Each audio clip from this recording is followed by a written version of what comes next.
Okay, so in this video, we're gonna be looking at some really cool tools that you can use to find amazing stories and videos online.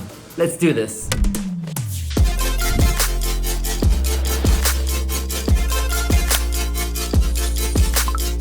Okay, so when news happens around the world, where do you go to find it? Well, you probably go to Twitter when it's breaking news, you probably go to YouTube to look for a documentary, and maybe you're on Facebook incidentally watching the next funny cat video, or whatever else comes up.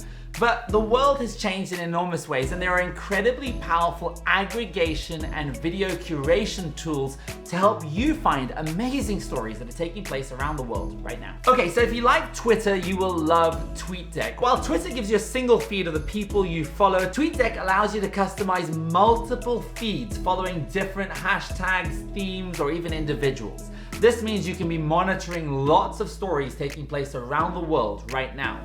I'm following Mojo because I'm interested in mobile journalism, mobile storytelling because I'm interested in that, international news because I'm interested in that, social media because that's a focus for me. It allows us to monitor and observe trends and themes as they're taking place, as opposed to having to look at one feed. Snapchat's feature, known as Snap Maps, is one of the greatest journalism tools I've ever seen, giving us a God's eye view of what's happening in the world right now. Simply go into the Snapchat camera and swipe down to discover the map. You'll see red heat spots showing you stories that are taking place around the world. It allows us to jump into really hard to reach places, go to Mecca and check out the holy mosques, travel to London and visit people traveling in the underground. It gives you the opportunity to dive in and out of different parts of the world and find stories as they're happening and discover heat taking place before those stories go viral. Another great place to look for videos and photos is to use the Instagram Stories format.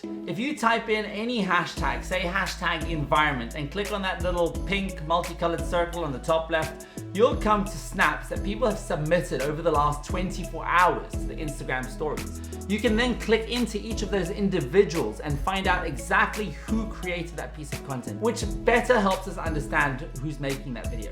Reddit is another incredibly powerful place to find stories. Reddit is filled with what they call subreddits, which are topics which people are talking about. You can search any subreddit. Positive News even has its own subreddit of people talking about solutions-based storytelling. CrowdTangle is an incredibly powerful tool which has now been bought by Facebook. All of these tools are free, but CrowdTangle requires you to get special access, which I'm sure your newsroom can organize through Facebook. It allows you to see what stories are outperforming everything else online. It means you can look at your competitors and all the other news organizations and see what stories are doing well for them on social media platforms like Facebook. So that's a couple free tools that you can use to find, curate, and aggregate amazing videos online. Alright guys, I want to give you a few tips about copyright because this is pretty important. Right now it feels like the internet is the wild, wild west. Anybody can take anyone's footage and upload it anywhere and it seems to be okay, but it's not okay. You can get in big trouble. You can get sued, especially if you're making profit from a piece of content that is not your own, that you don't own, that you didn't produce, and you don't have the rights to use.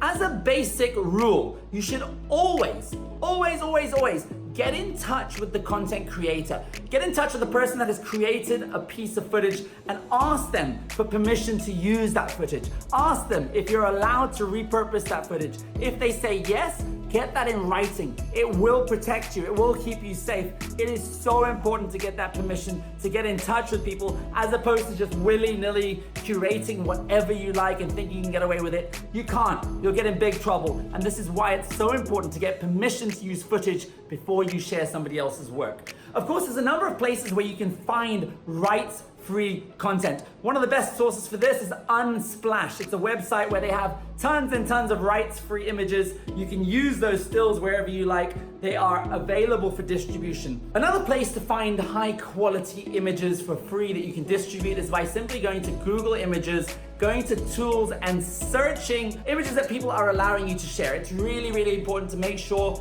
you don't infringe on people's copyrights. This can get you in serious, serious trouble. You might get away with it a few times, but you won't get away with it every time. And when you get caught, it will be incredibly expensive. So guys, be very conscious of copyright rules and laws. Of course, in some instances, when a story is exposing corruption, abuses of power, some news organizations might take a policy of fair usage, that if a piece of content that they don't have the rights to use use, but it's in the public interest, they may go ahead and use that piece of content, but I wouldn't do it without consulting a lawyer. I wouldn't do it without consulting your editors. You've got to make these decisions really carefully.